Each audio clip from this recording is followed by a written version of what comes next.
ቅዱስ እግዚአብሔር አርምሞ ጽርዓት በሌለበት በልሳነ መላእክት የምትኖር በምስጋና በክብር አንተ ነህ እግዚአብሔር። በስመ አብ ወወልድ ወመንፈስ ቅዱስ አሃዱ አምላክ ሎቱ ስብሐት ወሎቱ አኮቴት ለዘቀደሳ ለሰንበት ሰንበትን ላከበራት ለእርሱ ምስጋና ይገባል። ዘመነ አስተምህሮ ሁለተኛ ሰንበት ከህዳር 13 እስከ ህዳር 19 ድረስ ባሉት ዕለታት ውስጥ ዕለተ ሰንበት ሲውል በዚህ ዕለት በቤተ ክርስቲያን የሚዘመር መዝሙር፣ የሚሰበክ ምስባክ፣ የሚቀደስ ቅዳሴ፣ የሚነበቡ ምንባባትና የሚነበብ ቅዱስ ወንጌል እየተከታተላችሁ የምትገኙት የሰንበት ግጻዌ ህዳር 14 የምስባክ ጥናት በቅዱስ እግዚአብሔር ቲዩብ ነው። አብራችሁን ቆዩ። መዝሙር ሎቱ ስብሐት ምስባክ ሁሎ ዘፈቀደ ገብረ እግዚአብሔር። የዕለቱ ምንባባት አንደኛ ዲያቆን ወይም ሰራይ ዲያቆን ቆላሴስ ምዕራፍ 1 ቁጥር 12 እስከ ፍጻሜ ምዕራፍ፣ ሁለተኛ ዲያቆን ወይም ንፍቅ ዲያቆን አንደኛ ጴጥሮስ ምዕራፍ 1 ቁጥር 13 እስከ 21፣ የሐዋርያት ሥራ ንፍቅ ካህን ምዕራፍ 19 ቁጥር 21 እስከ ፍጻሜ ምዕራፍ። ምስባክ ኩሎ ዘፈቀደ ገብረ እግዚአብሔር በሰማይኒ ወበምድርኒ በባሕርኒ ወበኩሉ ቀላያት። ኩሎ ዘፈቀደ ገብረ እግዚአብሔር ኩሎ ዘፈቀደ በእንተ ዝናፈቅረኪ ገብረ ሂደት እግዚአብሔር አንበር በእንተ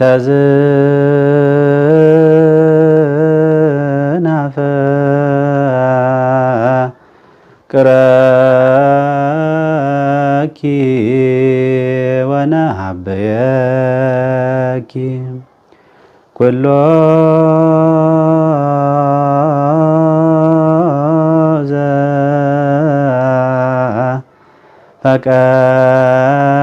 ፈቀደ ገብረ እግዚአብሔር በሰማይኒ አነኒ ወበምድርኒ ወሰጠጠ አነኒ በሰማይኒ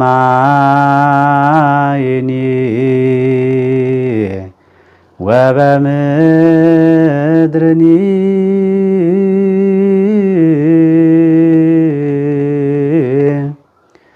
በባሕርኒ ወበኩሉ በሰላሳ ቀላያት።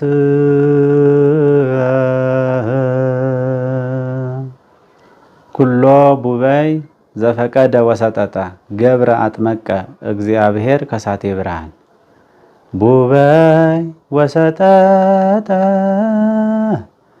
ኩሎ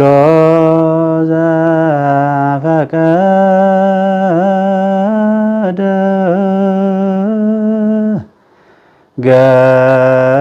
ገብረ እግዚአብሔር በሰማይኒ ወያስተዴሉ ወያስተዴሉ በሰማይኒ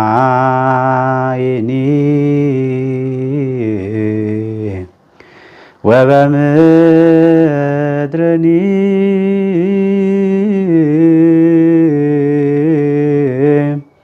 በባ ይከድነ በባሕርኒ ይከድነኪና በሰላሳ በባሕርኒ ወበኩሉ ቀላያት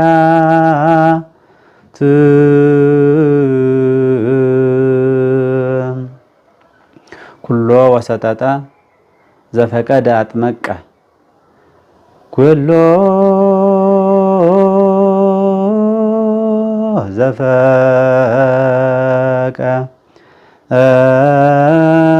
ዘፈቀደ ገብረ እግዚአብሔር በሰማይኒ ይከድነኪና በሰላሳ ወበምድርኒ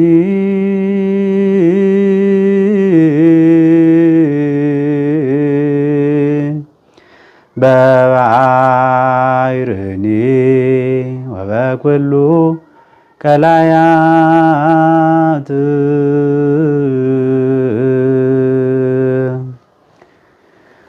ኩሎ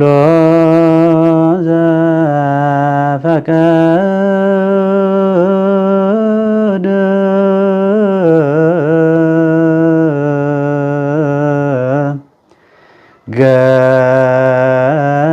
ገብረ እግዚአብሔር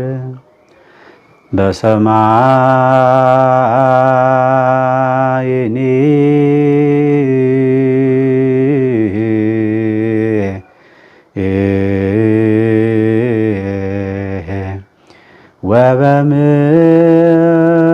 ወበምድርኒ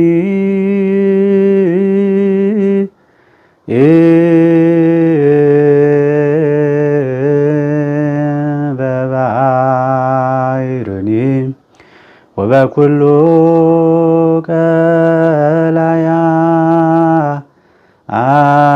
ቀላያት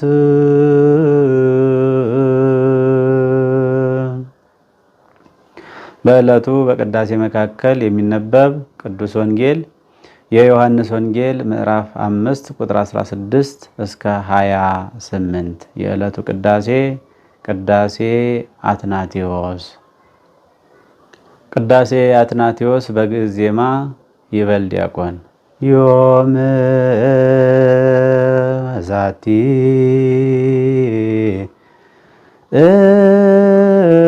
ዕለት ዕለተ ጋባይክሙ ዕለተ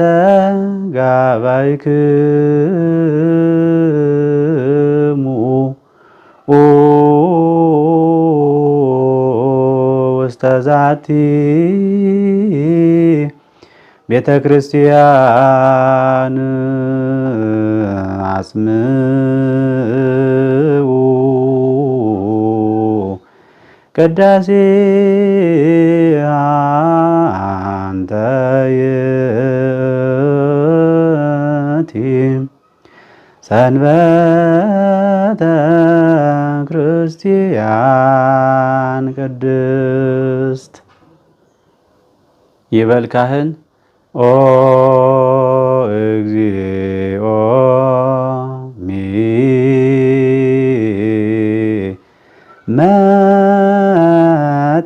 መጠን ተሰ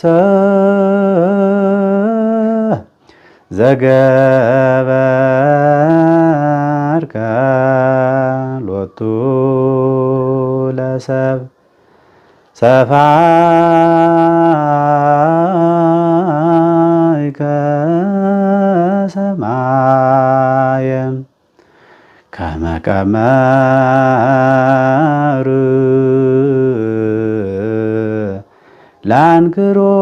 ላንክሮቱ ወረሃብከ ምድረ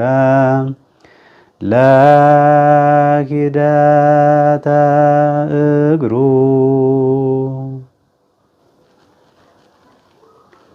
የቅዳሴ አትናቴዎስ ሰራዊት በግዕዝ ዜማ ሰራዊተ መላእክቲሁ ለመድኃኔ ዓለም ይቀውሙ ቅድሜሁ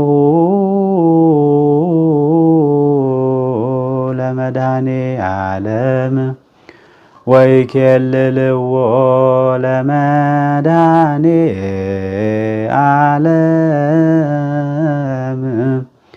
ሥጋው ወደሙ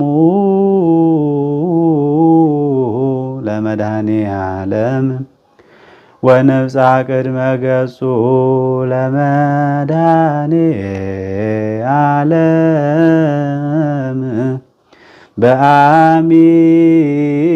በአሚነ ዚአሁ ለክርስቶስ ንገኒ። በስመ አብ ወወልድ ወመንፈስ ቅዱስ አሐዱ አምላክ አዌሂ እስከ ይዜ ይገብር ወአነሂ ገብር ከማሁ። አባቴ እስከ ዛሬ ይሰራል እኔም እሰራለሁ። የተወደዳችሁ የዚህ የቅዱስ እግዚአብሔር ሚዲያ መርሃ ግብር ተከታታዮች በሀገርም ውስጥ ከሀገርም ውጭ ያላችሁ መምህራን፣ ካህናት፣ ዲያቆናት እንዲሁም ማህበረ ምእመናን ወምእመናት ሁላችሁም የእግዚአብሔር ሰላም ከሁላችሁ ጋር ይሁን። ዛሬ የዘመን አስተምህሮ ሁለተኛውን ዕለተ ሰንበት ትምህርት ነው የምንመለከተው። የቅዱስ ዮሐንስ ወንጌል ምዕራፍ 5 ቁጥር 17 ላይ ያለውን ኃይለ ቃል መነሻ አድርገን ነው የምንማማረው። እንግዲህ የዛሬው ዕለተ ሰንበት መዝሙረ ቅዱስ ያሬድ ሎቱ ስብሐት ነው። ወሎቱ አኮቴት ለዘቀደሳ ለሰንበት፣ ሰንበትን ለቀደሳት ለለያት ላከበራት ለእርሱ ክብር ምስጋና ይገባል። አልቦ አመይሃሎ አልቦ አመይሃሎ፣ እሱ ያልነበረበትና የማይኖርበት ጊዜ የለም። ክርስቶስ ወልደ እግዚአብሔር ከእግዚአብሔር አብ አካል ዘእምአካል ባህሪ ዘእምባህሪ የተወለደ እርሱ ክርስቶስ የእግዚአብሔር ልጅ ነው። ክርስቶስ ወልደ እግዚአብሔር ክርስቶስ ነው የሚለው ቅዱስ ያሬድ። ይህንን እንግዲህ ለባለ ዜማዎቹ እንተዋለን። ክርስቶስ ወልደ እግዚአብሔር የእግዚአብሔር ልጅ ይለዋል። ከአብ አካል ዘእምአካል ባህሪ ዘእምባህሪ የተወለደ እሱ ክርስቶስ ሎቱ ስብሐት ያልነበረበትና የማይኖርበት ጊዜ የሌለ ሰንበትን ለቀደሳት ላከበራት ለእርሱ ክብር ምስጋና ይገባል በማለት ቅዱስ ያሬድ ሰንበትን ያከበራት የለያት እርሱ መሆኑና እርሱም ቀዳማዊ አምላክ መሆኑን እርሱም የሰው ልጅ በመልኩና በአርአያው መፍጠሩን በማስተባበር በዚህ ዕለት እንዲዘመር እንግዲህ ሊቃውንተ ቤተ ክርስቲያን ሰርተውልናል። በዚህ ምስጋና ሎቱ ስብሐት ብለን በዕለተ ሰንበት በምህረቱ አደባባይ በመቅደሱ ተገኝተን አምላካችን እግዚአብሔርን እናመሰግነዋለን።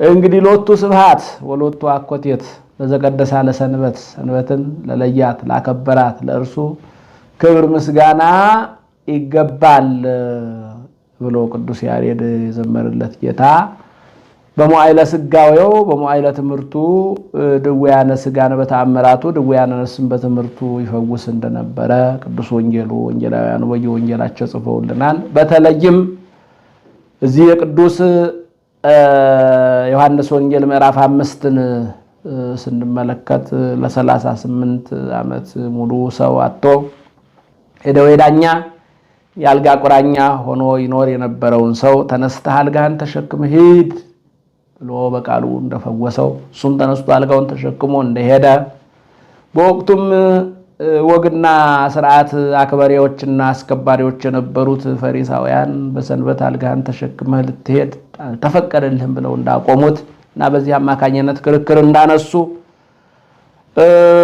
እርሱንም ባለቤቱን ኢየሱስ ክርስቶስን እንግዲህ የክስ ሰነድ የታመመው ለምን ዳነ፣ ሽባ የነበረው ለምን አልጋውን ተሸክሞ ሄደ በሚል ዕለተ ሰንበትን መጠጊያ አድርገው ለተቀዳሚትን ያው ኢየሱስ ክርስቶስን ከዚያን ሰዓት ጀምሮ ነው የሚለው። እንደው ወንተ ዝንቱ አይሁድ ነው የሚለው። ከዚያን ሰዓት ጀምሮ አይሁድ ኢየሱስ ክርስቶስን ሊያሳድዱት፣ ሊገሉት፣ ሊከሱት ይፈልጉ ነበረ ይላል። እንግዲህ አዌህ እስከ ይዜ ይገብር፣ አባቴ እስከ ዛሬ ይሰራል፣ አባቴ እስከ ዛሬ ይሰራል ብሎ የገለጠው በስራ የተለያዩ ሆነው አይደለም። የተወደዳችሁ እግዚአብሔር ቤተሰቦች ለአብ ለወልድ ለመንፈስ ቅዱስ የሥራ ልዩነት የላቸውም። ሥላሴ አንድ ከሚሆኑበት መካከል አንደኛው ስራ ነው። እንግዲህ ስራ ሲባል በግብረ ሥላሴ ሁለት ክፍል አለው። የአብ ግብሩ መውለድ ማስረጽ፣ የወልድ ግብሩ መወለድ፣ የመንፈስ ቅዱስ ግብሩ መስረጽ ነው። በዚህ ይለያያሉ። አብ ወላዲ ነው የሚባለው፣ ተወላዲ አይባልም። ወልድ ተወላዲ ነው የሚባለው፣ ወላዲ አይባልም። መንፈስ ቅዱስም ሰራጺ ነው የሚባለው፣ አስራጺ አይባልም። በዚህ ይለያያሉ። ነገር ግን ይህን ዓለም በመፍጠር ይህን ዓለም በማስገኘት በተለይ የሰው ልጅ በመልኩና በአርአያው በመፍጠር ይሄ በስራ አንድ ናቸው የሚያሰኛቸው ይሄ ነው። ይህን ዓለም በማስገኘት ይህን ዓለም በማሳለፍ ይህን ዓለም በማዳን በዚህ ዓለም ላይ በመፍረድ አንድ ናቸው። አቡዬ እስከ ይእዜ ይገብር፣ አባቴ እስከ ዛሬ ይሰራል ሲል ቅዳሜ ቀን እነሆ በዚህ በቤተ ሳይዳ በነበረው ጸበል አማካኝነት መልአከ እግዚአብሔር እየወረደ ሲያነዋውጠው እነሆ ቀድሞ የገባ ይፈወስ ነበር፣ ያን ፈውስ ያደርግ ነበር፣ ያከናውን ነበር ሲል ያንን ለአባቱ ሰጥቶ ሲናገር እንመለከታለን በብሉይ ኪዳኑ። እንግዲህ አቡዬ እስከ ይእዜ ይገብር፣ በዚህ ስራ ውስጥ ግን የእሱም ፈቃድ አለበት። በህልውና አንድ ናቸው። የጎበጠውን በማቅናት አንድ ናቸው። ሽባውን በመተርተር አንድ ናቸው። በስራ አንድ ናቸው እና አቡዬ እስከ ይእዜ ይገብር ሲል ሲከፍለው አይደለም። አባቴ እስከ ዛሬ ይሰራል፣ ድውያንን ይፈውሳል፣ መያትን ያፈሳል፣ ክረምትና በጋን ያፈራርቃል፣ ህሙማንን ያድናል እያለ ነው። እንግዲህ እዚህ ላይ የምንመለከተው ዋነ ይገብር ከማሁ፣ እኔም ደግሞ እንደ አባቴ እሰራለሁ፣ አባቴ ይፈውስ እንደነበረ እኔም እፈውሳለሁ በማለት ነው እዚህ ላይ የምንመለከተው። እና እዚህ ላይ በተገለጠው ግብረ ሥላሴ ግብረ አብ ወወልድ ወመንፈስ ቅዱስ አንድ ናቸው፣ ልዩነት የለም። እና እንግዲህ እግዚአብሔር ይህን ዓለም ከፈጠረበት ጊዜ ጀምሮ ስራ ያቆመበት ጊዜ የለም። እግዚአብሔር ለሰከንድ እግዚአብሔር ለደቂቃ ስራ ቢያቆም የዓለም ህልውና ይቆማል፣ የዓለም ህልውና ያከትማል፣ የዓለም ህልውና ያበቃል። እና አባቴ እስከ ዛሬ ይሰራል፣ እግዚአብሔር ስራውን ያቋረጠበትና የሚያቋርጥበት ሁኔታ የለም። ለሰከንድም ስራውን አያቋርጥም።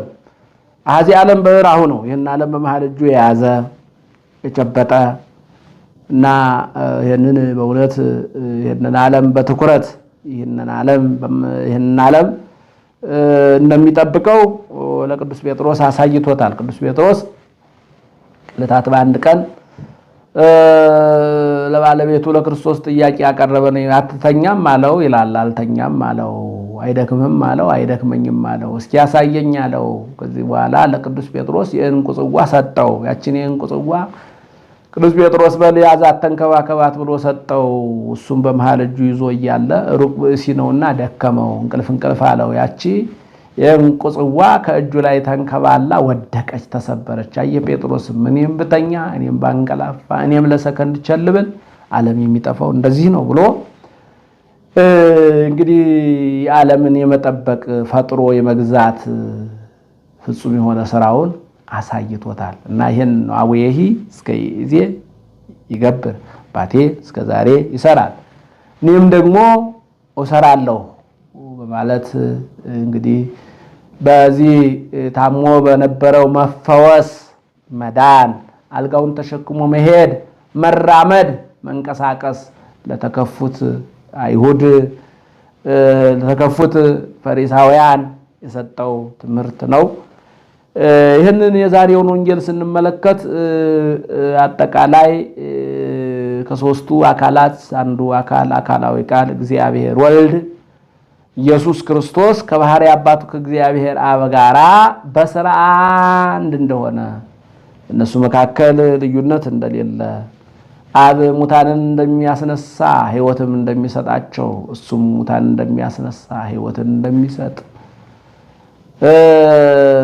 በስልጣን አንድ መሆናቸውን የሚያስረዳና የሚያጠይቅ ቅዱስ ወንጌል ነው። በደንብ አድርገን ወንጌሉን በማስተዋል ስናነበው እንግዲህ አብ ወልድ መንፈስ ቅዱስ በሥራ አንድ መሆናቸውን ወደዚህ ዓለም ወረድቶ ለሙት ተሰቀል ብሎ ለዓለም የላከው አንድያ ልጁ ተቀዳሚ ተከታይ የሌለው አንድያ ልጁ እግዚአብሔር ወልድ ኢየሱስ ክርስቶስ ከባህሪ አባቱ ከእግዚአብሔር ጋር አንድ ሆነ ያሳያል። ዳዊቱም እንደዚሁ ነው። መዝሙረ ዳዊት መዝሙር 134 ቁጥር 6 ላይ ነው እንግዲህ የዛሬው ስብሐት ኩሎ ዘፈቀደ ገብረ እግዚአብሔር በሰማይኒ ወበምድርኒ ኩሎ ዘፈቀደ ገብረ እግዚአብሔር እሱ አምላካችን እግዚአብሔር የወደደውን የፈቀደውን አደረገ። የወደደውን የፈቀደውን ሲያደርግ ይህን ለምን ታደርጋለህ ብሎ ሊያደርግ ከወደደው ከፈቀደው ነገር ያስቀረበትና የሚያስቀርበት የለም። በባህሪኒው ሁሉ ቀላያት በባህሩ በጥልቁ ነው። በባህሪኒው ሁሉ ቀላያት ኩሎ ዘፈቀደ ገብረ እግዚአብሔር በሰማይኒ ወበምድር መጀመሪያ በሰማይ ወበምድር በምድር በሰማይ ባሉ በመላእክት ዘንድ በምድር ባሉ ለደቂቀ አዳም ዘንድ ኩሎ ዘፈቀደ እግዚአብሔር ገብረ እግዚአብሔር የወደደውን የፈቀደውን አደረገ። በባህሪኒው ሁሉ ቀላያት በባህሩ በጥልቁ እግዚአብሔር የወደደውን አደረገ ማለት ነው። መዝሙረኛው ልበ አምላክ ቅዱስ ዳዊትም የገለጠው ይህን ነው። እንግዲህ ወደዚህ በቅዱስ ወንጌሉ ላይ በስጋ የተገለጠው የድንግል ማርያም ልጅ ይህንን ለ38 ዓመት አስተዋሽ አጥቶ ወደ ጥልቁ የሚያስገባው ሰው አጥቶ በደዌ ዳኛ በአልጋ ቁራኛ ሆኖ በአልጋው ላይ ተጣብቆ ይኖር የነበረውን ሰው አልጋህን ተሸክመ ሂድ ብሎት አልጋውን ተሸክሞ በመሄድ እንግዲህ ፈሪሳውያን ባነሱት ጥያቄ፣ ቁጣ፣ ክስ፣ ወቀሳ፣ ውንጀላ የሰጠው ምላሽ ነው። አባቴ እስከዛሬ ይሰራል እኔም እሰራለሁ። አባቴ የወደደውን የፈቀደውን ሲያደርግ አባቴ በሰማይ አባቴ በምድር አባቴ በባህሩ አባቴ በቀላያቱ የወደደውን የፈቀደውን ሲያደርግ ይህን ለምን ታደርጋለህ ተብሎ እንደማይጠየቅ የሚያደርገውን ነገር ማንም እንዳይገድበው ማንም እንደማይከለክለው እነሆ አባቴ እስከዛሬ ይሰራል እኔም ደግሞ እሰራለሁ በማለት ከባህሪ አባቱ ከአብ ከባህሪ ሕይወቱ ከመንፈስ ቅዱስ ጋራ በሥራ በማዳን በመፈወስ አንድ እንደሆነ የሚያስረዳና የሚያጠይቅ ቅዱስ ወንጌል ነው። ስለዚህ አባቴ እስከዛሬ ይሰራል እኔም ደግሞ እሰራለሁ ያለውን ጌታ የተናገረውን ጌታ እኛ ደግሞ በዚች በዕለተ ሰንበት በምህረቱ አደባባይ የተሰባሰብነው በቅዱስ ያሬድ መዝሙር ቋንቋ ሎቱ ስብሐትን በለው ወሎቱ አኮቴትን በለው ለዘቀደሳ ለሰንበትን በለው እነሆ ሰንበትን ለለያት ላከበራት ለይቶ እንድንለይባት አክብሮ እንድናከብራት መርጦ የተመረጠ የከበረ ሥራ እንሰራባት ለወደደ ለእርሱ ሎቱ ስብሐት ምስጋና ይገባዋል ብለን ማመስገን ይገባል። አማይሃሉ ከባህሪ አባቱ ከአብ ከባህሪ ሕይወቱ ከመንፈስ ቅዱስ ጋር ያልነበረበት ጊዜ የለም፣ የማይኖርበትም ጊዜ የለም። ቀዳማዊ አምላክ ነው።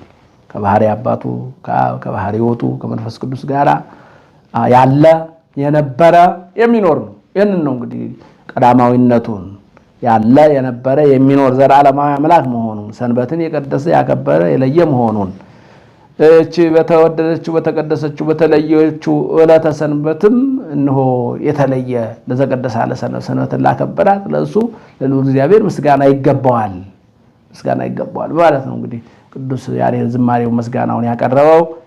ስለዚህ እኛም የቅድስት ኦርቶዶክሳዊት ተዋሕዶ ቤተክርስቲያን አገልጋዮች ሊቃውንት መምህራን ሁላችንም በያለንበት ሆነን ሰንበትን ለቀደሳት ሰንበትን ለለያት ለእሱ ሎቱ ስብሐት ምስጋና ይገባዋል ብለን ምስጋና ልናቀርብለት ይገባል።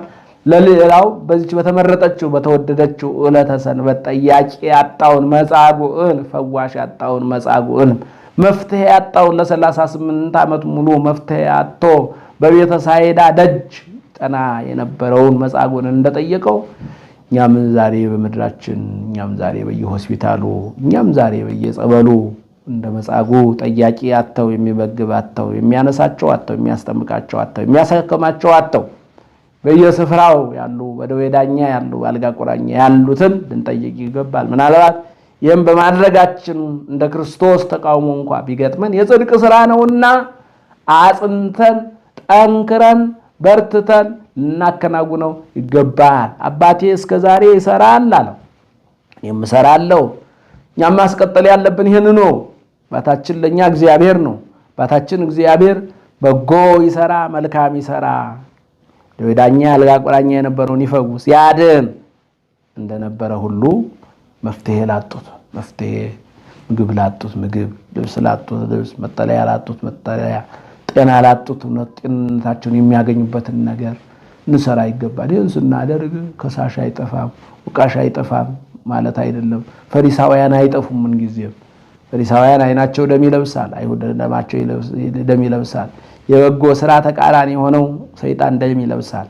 መልሳችን ሊሆን የሚገባው ግን እንደሱ እንደ ባለቤቱ አባቴ እስከዛሬ ይሰራል፣ እኔም ደግሞ እሰራለሁ። አባቴ እግዚአብሔር በጎውን መልካሙን ነገር በሐዲስ ኪዳን ሰርቶ አሳይቶኛል፣ ፍቅሩን አሳይቶኛል፣ መፍትሄውን አሳይቶኛል። እኔም ደግሞ ለሌላው መፍትሄ ሆናለሁ፣ ጤና ሆናለሁ፣ ሰላም ሆናለሁ ብለን በእውነት እንደርሱ እንደ አባታችን እንደ አምላካችን እንደ እግዚአብሔር ሰርቶ ባሳየን ስራ ላይ አራያ ሆኖ ባሳየን ስራ ላይ ተሰማርተን ውጤታማ ስራ ሰርተን እንግዲህ ልጅ የሚሰኘው የአባቱን ስራ ሲያስቀጥል ነው። የአባቱን ስራ ሲሰራ ነው። መልካም ስራ በጎ ስራ ሲሰራ ስለሆነ እኛም በአባታችን እግዚአብሔር መልካም ስራ በጎ ስራ ቀጥለን በጎ ለሰሩ ዋጋ ክፉ ለሰሩ ፍዳ የሚከፍለው ጌታ ሲመጣ ፍዳውን ያይደለ ጸጋውን ዋጋውን እንዲከፍለን የእሱ ቸርነት የእናቱ አማላጅነት ከሁላችን ጋር ይሁን። እግዚአብሔር ይባርክ። ኩሉ ውስተ እዴሁ ውእቱ ይኩነን ሰማያተ ወምድረ ኩሉ ውስተ እዴሁ ውእቱ ይኩነን ሰማያተ ወምድረ ገብረ በከመ ፈቀደ አምላክ ወልደ እግዚአብሔር ገብረ በከመ ፈቀደ አምላክ ወልደ እግዚአብሔር ገብረ በከመ ፈቀደ አምላክ ወልደ እግዚአብሔር ገብረ በከመ ፈቀደ አምላክ ወልደ እግዚአብሔር ኩሉ ውስተ